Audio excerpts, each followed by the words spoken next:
Waring state എന്ന പോരാട്ടകാലത്തിലായിരുന്നു മാദറ ജനിച്ചത്.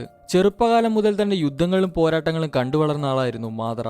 ഉച്ചീഹ വംശത്തിലെ ഏറ്റവും ശക്തനായിരുന്ന മാദറയ്ക്ക് തന്റെ കണ്ണുകൾ ഉപയോഗിച്ച് ഏതൊരു എനിമിയും നിഷ്പ്രയാസം കീഴ്പ്പെടുത്താൻ സാധിക്കുമായിരുന്നു. സൂസനോ എന്ന ടെക്നിക്കിനെ ഏറ്റവും പൂർണ്ണമായി ഉപയോഗിക്കാൻ കഴിഞ്ഞ ആദ്യത്തെ ഉച്ചീഹ മെമ്പറും മാദറ ഉച്ചീഹ തന്നെയാണ്.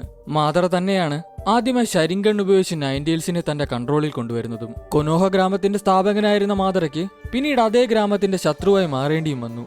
വളരെ പവർഫുള്ളായിട്ടുള്ള ഈ കഥാപാത്രത്തിനെ ക്രിയേറ്റ് ചെയ്യാൻ നേരമായിരുന്നു കിഷിമോട്ടോക്ക് ഏറ്റവും കൂടുതൽ വെല്ലുവിളികൾ നേരിടേണ്ടി വന്നത്. അവന്റെ പവേഴ്സിന് കിഷിമോട്ടോ അങ്ങനെ ലിമിറ്റ്സ് ഒന്നും കൽപ്പിച്ചിട്ടില്ലായിരുന്നു. അതുകൊണ്ട് തന്നെ ഓവർ പവേർഡ് ആയിട്ടുള്ള മാത്രമേ എങ്ങനെ കീഴ്പ്പെടുത്തണമെന്ന് പുള്ളിക്കാരന് തന്നെ നല്ല ഡൗട്ട് ഉണ്ടായിരുന്നു. ആ ഒരു ക്രൈസിസ് ഒഴിവാക്കാൻ വേണ്ടിയാണ് പുള്ളിക്കാരൻ കാഗുയ എന്ന ക്യാരക്ടറിനെ നറൂട്ടോയിലേക്ക് ഇൻട്രൊഡ്യൂസ് ചെയ്യുന്നത്. മരിച്ചു കഴിഞ്ഞാലും എങ്ങനെ പുനർജനിക്കണം എന്നതിനെക്കുറിച്ച് മാത്ര വലിയ പദ്ധതികൾ തയ്യാറാക്കിയിരുന്നു. ഇതിനായി അദ്ദേഹം തന്നെ മരണം വരെ മാറ്റിയിരുത്താൻ ശേഷിയുള്ള ഈസനാഗി എന്ന സാങ്കേതിക വിദ്യ ഉപയോഗിച്ചു.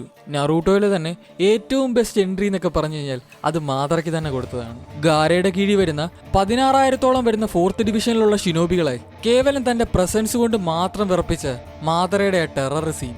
നിങ്ങൾക്ക് നറൂട്ടോയിൽ ഇഷ്ടപ്പെട്ട മാദറയുടെ ഏറ്റവും നല്ല സീൻ ഏതെന്ന് താഴെ ഒന്ന് കമന്റ് ചെയ്യുക. ആനിം വീഡിയോസ് ഒക്കെ ഇഷ്ടമാണെങ്കിൽ ചാനൽ സപ്പോർട്ട് ചെയ്തേക്കുക.